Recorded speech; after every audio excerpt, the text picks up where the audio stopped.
Today we're looking at Acts chapter 18, and there are two things that stood out to me throughout this chapter. Don't let fear silence what God told you to say, and don't become too gifted to remain teachable. Those two themes run throughout this chapter. Paul arrives in Corinth after Athens. He's been opposed almost everywhere he's gone. He's been rejected, threatened, run out of cities, beaten, thrown into prison. And yet he keeps showing up and preaching the same message. Yeshua is the Messiah. Some people believe, some people reject. Some people become angry. Some people become curious. The message doesn't change. What stood out to me is that when opposition increases, God doesn't tell Paul to back down. God doesn't tell him to soften the message to make people comfortable. Instead, God tells him, do not be afraid. Keep speaking. Do not be silent, for I am with you. I think we need that reminder today because we live in a culture that constantly pressures people to stay quiet about biblical truth. Not necessarily because people hate us. Sometimes they simply don't want to hear something that challenges them and what they believe.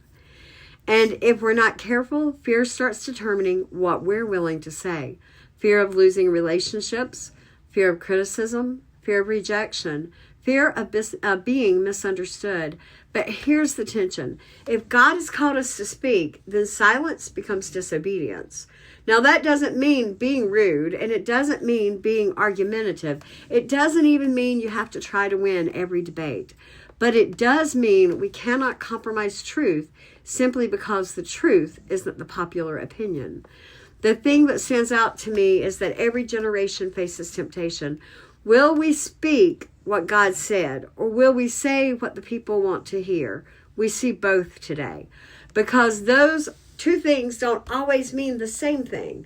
And while all of this is happening, God's still building the church through everyday, ordinary people. Priscilla and Aquila are tent makers, business owners.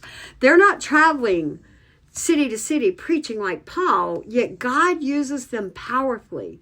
That stands out to me because we often focus on the platform. We focus on who is preaching, who is leading, who has the microphone.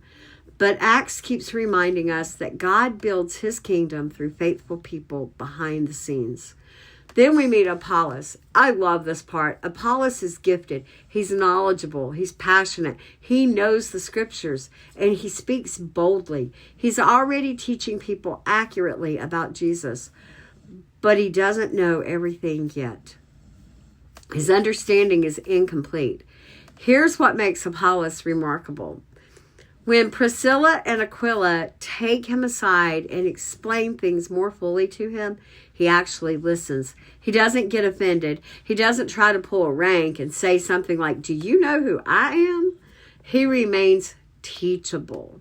And I think that's one of the clearest signals of spiritual maturity. Not how much you know, not how long you've been in the church or in ministry, not how many people listen to you. The question is, can you still listen? Can you learn? Can you receive correction? Can you still allow God to grow your understanding? Because being gifted is good, but being teachable is even better. I've seen people with tremendous gifts stop growing because they stopped listening. And I've seen people with ordinary gifts be used powerfully because they remained humble enough to keep learning. The kingdom of God is filled with people who know they don't know everything. That's where Apollos shines. He had knowledge, but he also had humility, and God used both.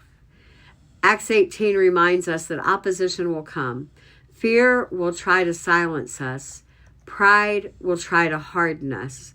But God calls us to do something different. Keep speaking. Keep learning. Keep growing.